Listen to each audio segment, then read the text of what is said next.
ですか? Robots. Giant robots. Plural. It's more than one of them.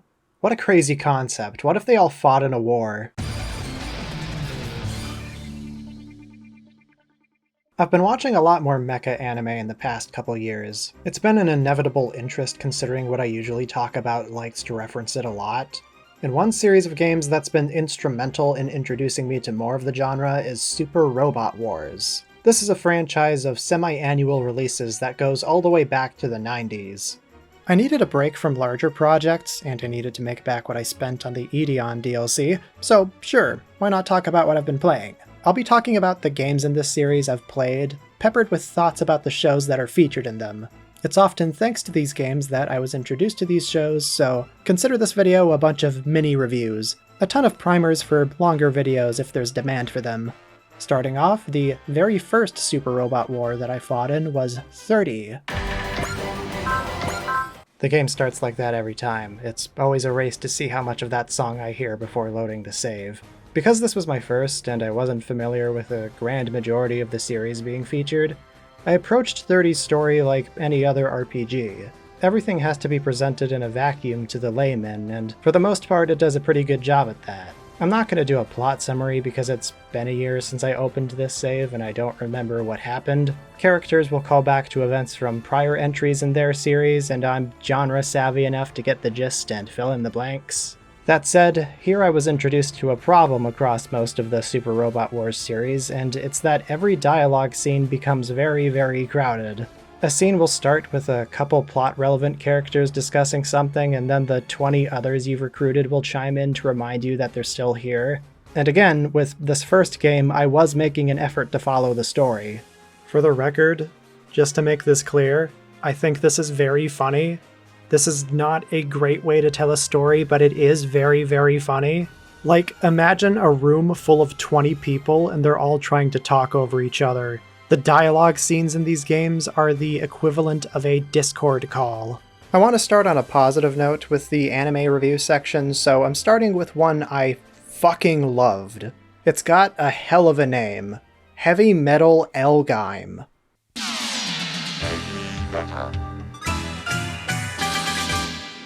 Set in the Pentagona system, the hero's name is Daba Myroad.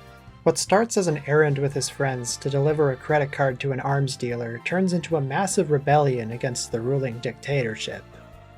The silly character names expected from a Yoshiyuki Tomino show were what got me interested in tracking this down. A Mandara Commandera is an all-timer.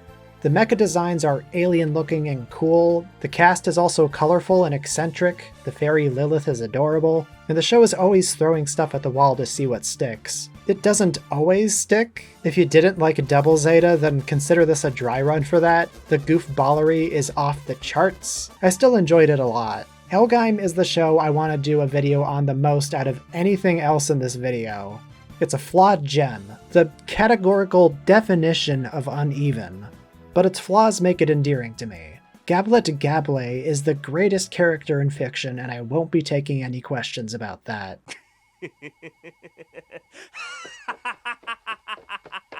Gundam. I hope you like hearing about Gundam, because I talk about it a lot. Gundam is half the reason why I'm playing these games. I hadn't seen Victory at the time I played 30, but I started it recently, which means I have some early impressions.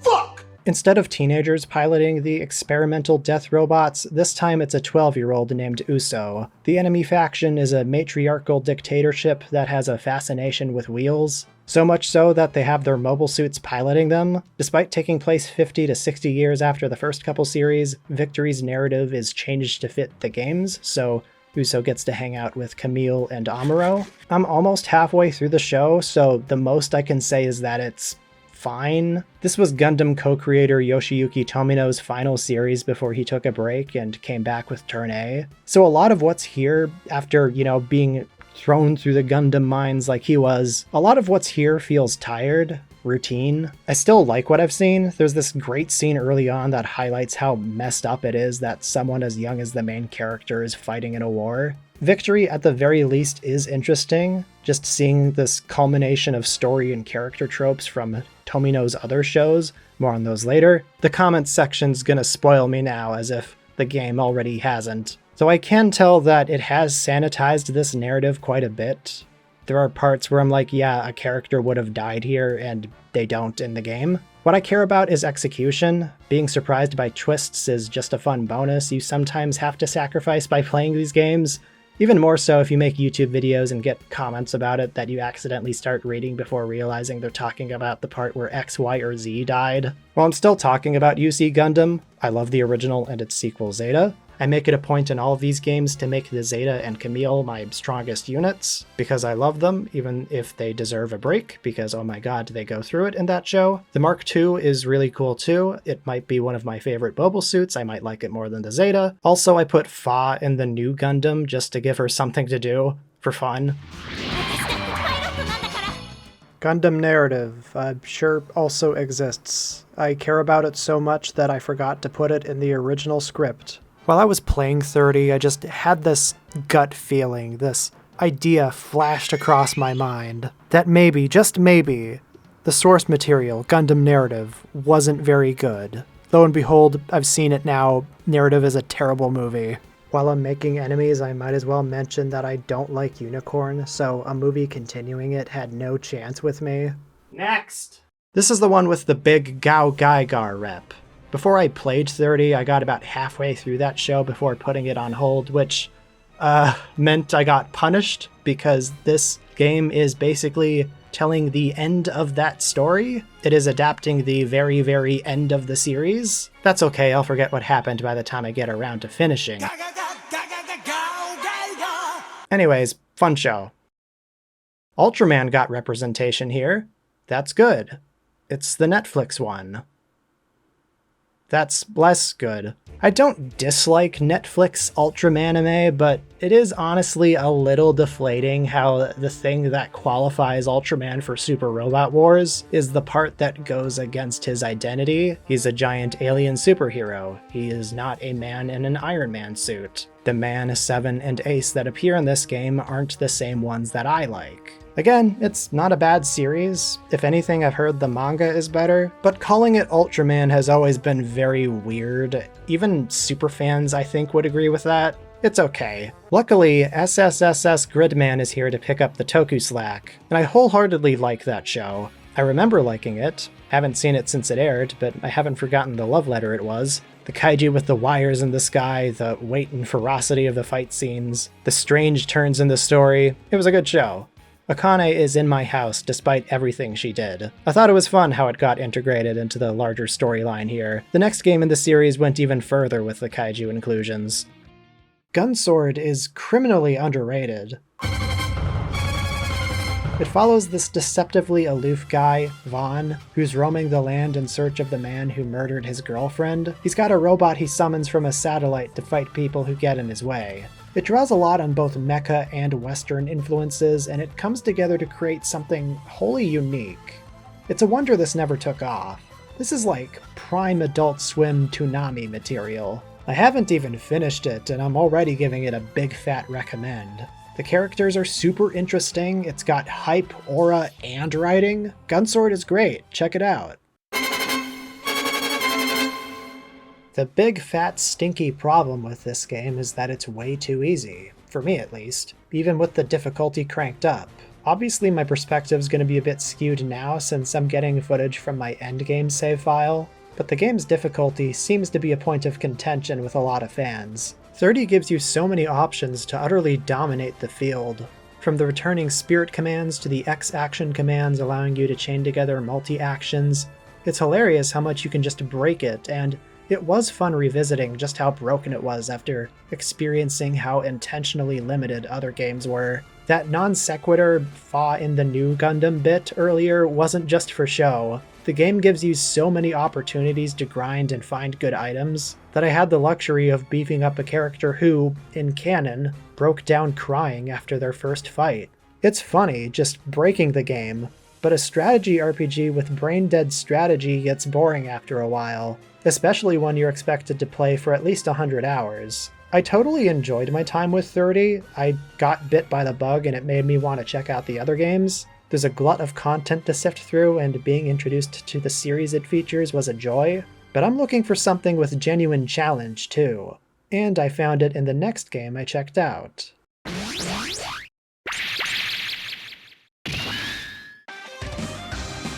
I browsed which ones had English translations and I landed on Portable A PSP remake of an older Game Boy Advance title. This has a reputation for being one of the harder ones, and having gone through it once, yeah, it earns that reputation. Enemies hit hard and they hit accurate. This is a classic JRPG-ass JRPG. Spirit points don't regenerate every turn, which means I'm taking a lot more risks, only using the spirit commands when absolutely necessary. You can't upgrade weapon accuracy like you can in later games, so you're at the mercy of tiny modifiers and taking chances on 50% hit rates. It creates a lot more tension. I like that. For the most part, I had several hour-long runs into a tough stage ended by some BS I didn't see coming.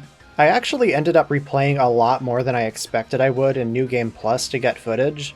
I really like this game. The difficulty is also a little less brutal because skills are carried over from the last save. I hear there's a balance mod that makes this more fair too. I haven't been playing with it, so I can't vouch for it, but it might be better if you're new to these games and don't want the same punishing difficulty. I actually spent so long fighting the Devil Gundam here. I made it to turn 38, and I exhausted most of its energy. Like, it ran out of ammo. Some of these stages are wars of attrition. Shout out to Deimos. I have not seen your show, but you are my MVP. The game's best units, overwhelmingly, are the super robots, or at least ones with broken abilities that negate damage, the getter units and their open get, and the God Gundam's whatever it's called ability. It's called the God Shadow. I don't know why I went with that tone, I could have just checked. I don't have the time or the energy to get into the differences between super robots and real robots. But it's the real robots, aka most Gundam shows, that suffer from the game's borked number system. The big beefy super robots like Deimos have access to better numbers. That's one of the things that the balancing mod apparently fixes, making the real robots more viable. I wish I knew about it before I started playing, but like, I'm already this far in, I might as well keep doing what I'm doing. I made my precious Zeta work, so I'm good.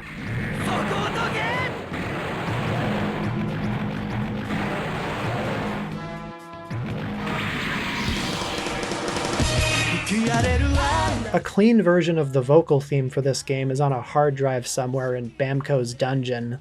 I'm not calling it lost media because I think that term is thrown around too loosely. You can still listen to a stitched version heard in the commercials for the game. Just, you know, if you want a mystery, try tracking down the clean version of the main theme for this game with vocals. I'm also not going to talk about the story of this one because it's been a while. I will say the way they squeeze the Universal Century timeline together for this one is hilarious. So like a bit of the end of the first Gundam is included in the first dozen chapters, the Abawaku and Lala arcs if you're familiar with those. Then it does most of the stuff with Zeta, but like Zeta still happened past tense and less than a few chapters after the incident, Char joins the party as Quattro and Amuro is immediately on his shit. Double Zeta is also somehow happening during the whole thing too, but the Wonder Twins show up before Judo, so you have to use Camille to recruit them instead. Jackass? I don't know if that's in character. I guess it is in line with those old Double Zeta translations where Judo is just dropping hard slurs. This is on top of Zeta-era Charmero using CCA mobile suits later. This probably sounds like nonsense if you've never seen Gundam. Let's talk about the shows featured that I ended up watching. You can tell I'm a really good scriptwriter because the very next thing I talk about is more Gundam. Gundam Lightning Round. I haven't seen 8th MS Team, I will soon. I hadn't seen Stardust Memory at the time I played this, but even if I had, I probably would have benched Ko anyways because he sucks. The characters in that show suck. The show itself is fine, but I hate the crybabies in it. Burning and the cute tall mechanic lady are innocent. In fact, Burning was a really good support unit, and I included him in my lineup for a while. I have not seen G Gundam yet, so I can't talk about it, but the units from it are super OP. It seems fun though, very, very different from what I'm used to, but that just makes me want to check it out more. I will say, I am a double Zeta shooter. It is one of those it gets good 25 episodes in shows, or at least when Haman Karn appears for real. She was awesome in Zeta and effortlessly fills the role as the main antagonist here. I won't deny the first chunk of episodes are straight up bizarre. I'm invoking L-Gaim again. With retrospect, this really has a lot of the same DNA, including the purple-haired fail guy with a cape, though Gabele is a much better realized character than Mashimir. I get Tomino wanted to lighten things up after the devastating finale of Zeta. This just didn't feel right. Again, the show gets better quite a ways in, and even rivals Zeta for me at times. Its highs are just as high. I was including Judo, Ruluka, and the Wonder Twins in my lineup the moment they appeared. I'll hop on Dragonar eventually. The throttle sync in the opening activates so many neurons. I ended up watching Martian Successor Nadesico because of this game. It was the first anime I binged within a span of 24 hours since high school. I didn't think I still had it in me. There's this guy named Akito, and he's roped into joining an independent military unit led by his childhood friend. Her name's Eureka, and she's adorable. Love her. She crushes on him the entire show. In fact, multiple women do. It's a stupid harem thing for a bit. The crew of the Nadesico are battling aliens who've based their entire culture around a super robot anime from the 70s. If Evangelion was a moody poet who ran out of money, Nadesico is a ditzy valley girl with a PhD. She occasionally says something smart. It's a strange show, and for what it's worth, I was invested in seeing if there was a payoff to any of it. Every episode is going in a completely different tangent, and in any other series, each concept would get at least more than one episode to breathe, but again, ditzy valley girl with a PhD analogy. What's that? You wanted to see more of how the crew adapted to life after being forced to retire? Even the movie that ends the entire franchise ends abruptly with a weak conclusion. I'd be mad if I wasn't entertained just trying to follow this show. It is a comedy as well, and those parts can be genuinely funny. It's kind of fascinating. Maybe I'm just too stupid to get it and it's actually all genius, who knows? Don't let this sketchy-ass review that I didn't even take notes for stop you from checking it out. Just don't expect a satisfying ending. This goes for most of the shows I'm talking about in this video, but the opening slaps real fucking hard. Like, holy shit, it's so good.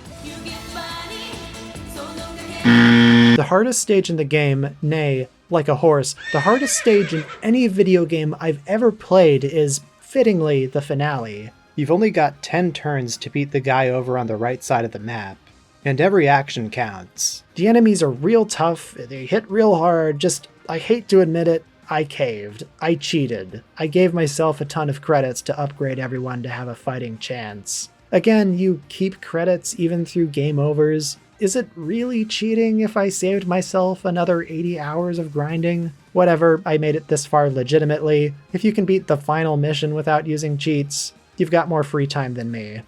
Super Robot Wars Portable A is good, but oh lord did it need some fine-tuning. But suffering builds character. That's probably not a healthy sentiment. I'm moving on to the next game. And this one is one I am still playing at the time of writing. Copyright claim any percent speedrun. At the time of writing, Super Robot Wars Y is the most recent title. It even got an anniversary DLC while I was making this. The female protagonist of this one's got big boobs. That's all I've got to say. Good night.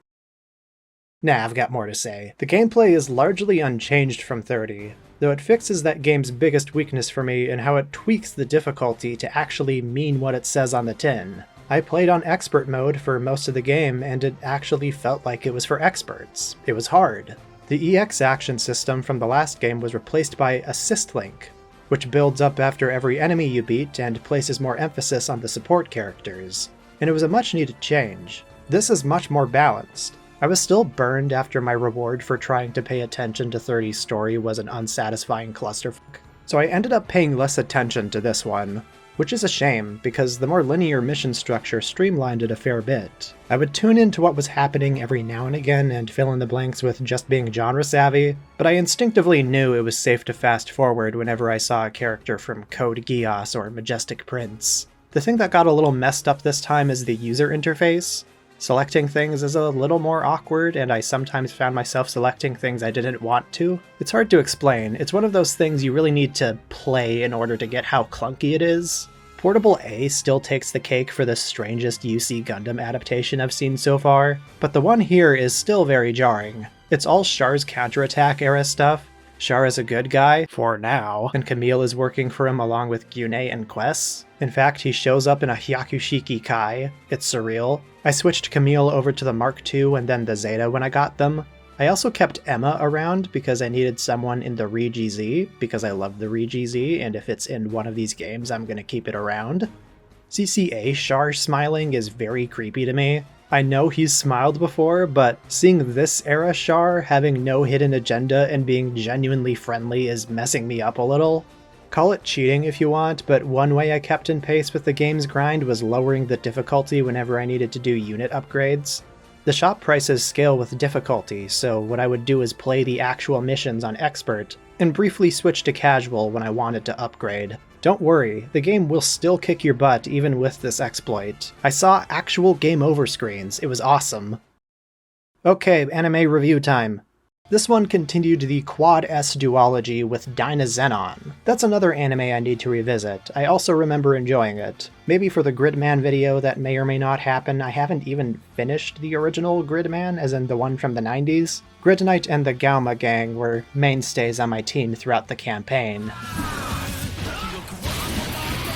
I have not finished Witch from Mercury. It wasn't bad or anything, I was just watching it while under the influence, so I didn't retain much from the first 8 episodes that I saw. Soletta is precious though, I kept her in my party for the whole game. I loved her little interaction with Jet Jaguar that everyone posts on socials. And speaking of Jet Jaguar, the big selling point for Y was the inclusion of Godzilla, specifically from Singular Point. I remember watching this anime when it came out and enjoying it. I've seen it front to back twice, but I can see where the criticisms for it come from. It's not just a case of G-fans not liking human characters and dialogue scenes. The show gets consumed by these insane, mind-bending explanations that I'm told are interesting if you're a science major and can comprehend them. But for me, it detracted from the show a little. What I think really worked about this show was the tension, the impending doom, and satisfying release of action in every episode. The cute nods to Godzilla's past and how that formula is applied to a 12-episode series. The cast has its moments too.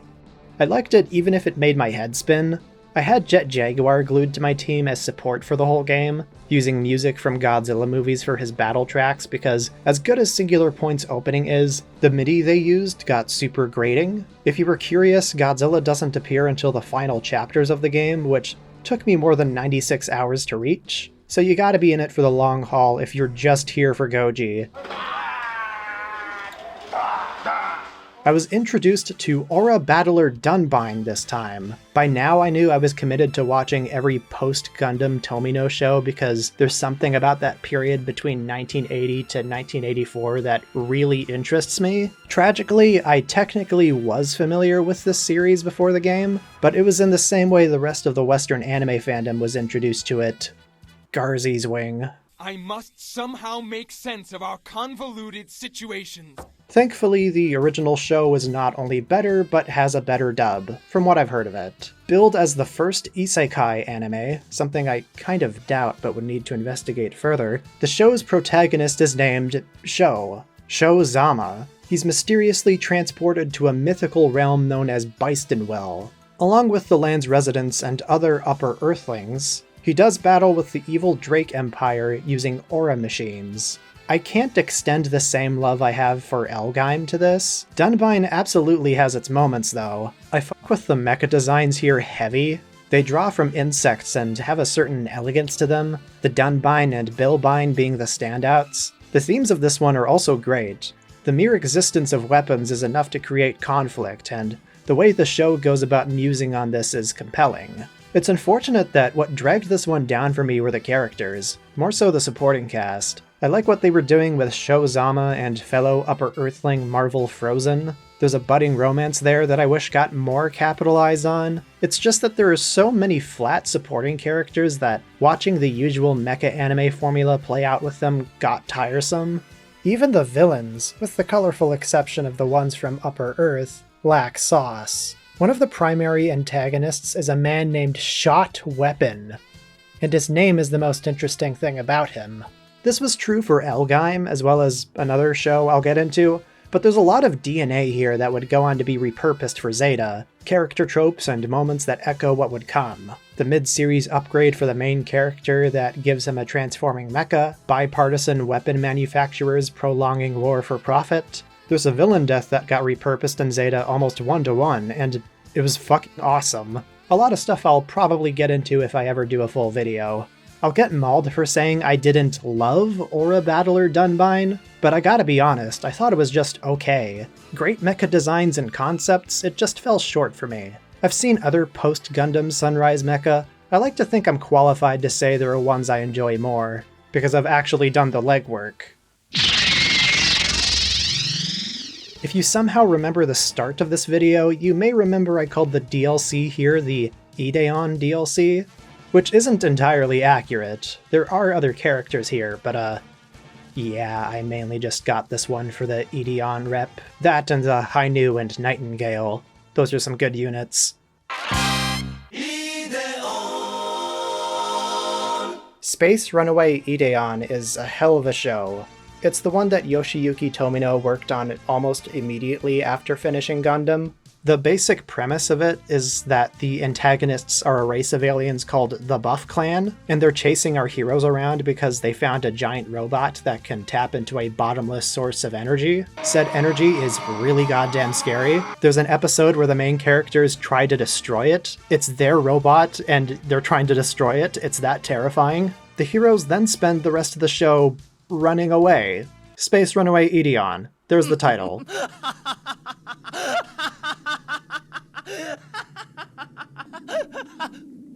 It is sluggishly paced, and if I could knock it for anything, it would be that. It easily could have been 10 episodes shorter, but it iterates on threads from the original Gundam by positing that humans are naturally savage and will act on base impulses to destroy without understanding. Both sides relied on their gut reactions, and the ending in both the show and the fleshed-out movie version punishes them.